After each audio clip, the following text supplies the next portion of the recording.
What is going on, guys? It's Dealer here, back again with yet another video, and as you know, we want to know pretty much all of the latest information on Project Scarlett, and sometimes to do that we have to learn even more about the PlayStation 5. Doesn't make sense? Well, hopefully it will by the end of this video. Sony have been quite vocal here lately on the capability of the PlayStation 5, even showing it off to outlets like Wired.com, having actual journalists go in and try the system out, test out the new rumble triggers, or the haptic triggers they call them, see the differences in load times on games like Spider-Man or Gran Turismo Sports, and more. Honestly, I wish Microsoft were doing this type of stuff right now. Sony are being very vocal about the console. Hopefully Microsoft have some information soon, but again, Sony are letting journalists see the capability of PlayStation 5. Not only that, but they are confirming when you'll actually be able to see the console itself, which is good. We've got all of this information and more in this video. Again, I'll say it a million times, Xbox, PlayStation, they are on the same coin,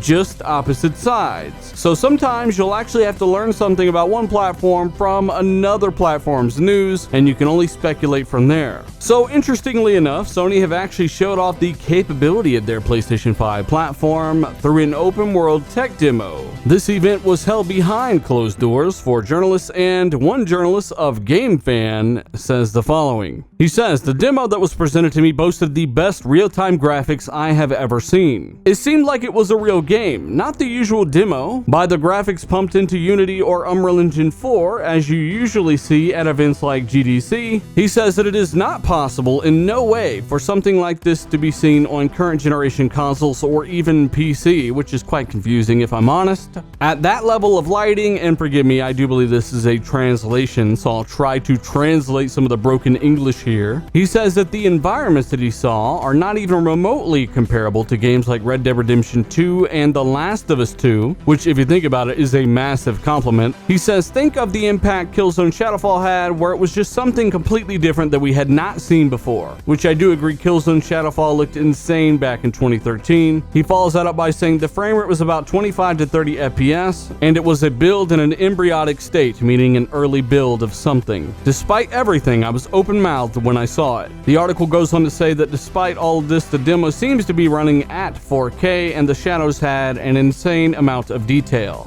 Now, as always, I will link this source down below, but think about what this guy is saying real quick before we move on to the next topic. He's talking about how this game, what he was seeing in an early build, in what is surely unoptimized software and hardware, was not rivaled by any other game that he had ever seen this whole generation, including The Last of Us 2 and Red Dead Redemption 2. I'm assuming that goes for God of War and Metro Exodus as well. Throw Gears of War 5 in there too, though Gears 5 is running at double the frame rate of those other games. Now think about the fact that everything we've heard about Scarlett has it at least an equal power level to the PlayStation 5, and Microsoft continue to claim that they will be the fastest console next year. They continue to state that they are not building this thing to be second place in performance, so likely they will be a bit more powerful. Provided they give a great team plenty of time to make a game on this thing, you are looking at visuals that at least rival this, and that is on the Xbox Scarlett. Again, this is part of looking at the other side of the coin to gauge maybe what something else might be capable of.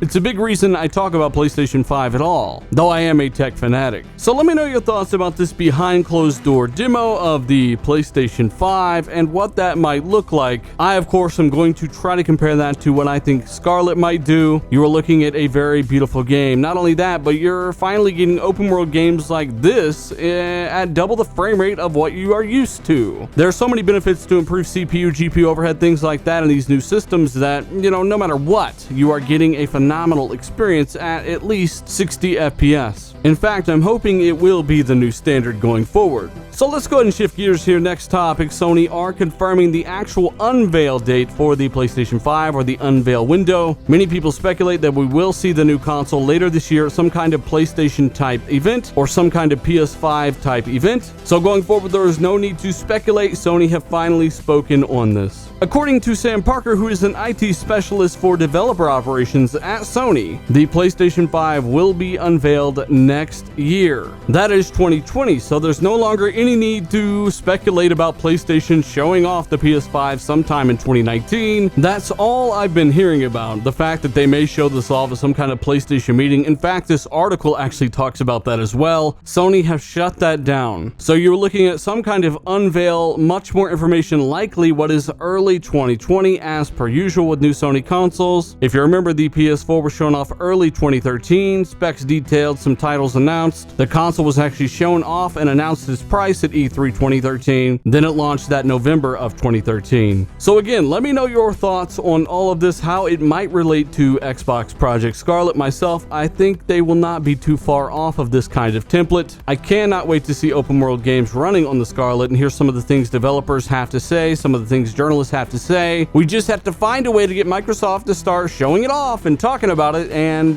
you know what? That's something they really, I think, should do. There's no harm in letting a journalist come in to see the load time difference on Gears 5 on the Xbox One X and the Project Scarlett. There's no harm in showing a tech demo on this ridiculously powerful console hardware. There's no harm in getting some good word out there for the fans to bite onto. Trust me, I know. After all, Sony are doing the same thing, and you know what? It is not hurting them whatsoever. In fact, it's only driving hype and excitement, as it should. But again, guys, let me know your thoughts down below. Of course, check out the backlog of videos. Hit that like button if you enjoyed the video. Maybe learn something today. Share this with a buddy or two if you get a second. Subscribe if you're new. The source and so much more are down below. As always, I'm Dealer. I'm out.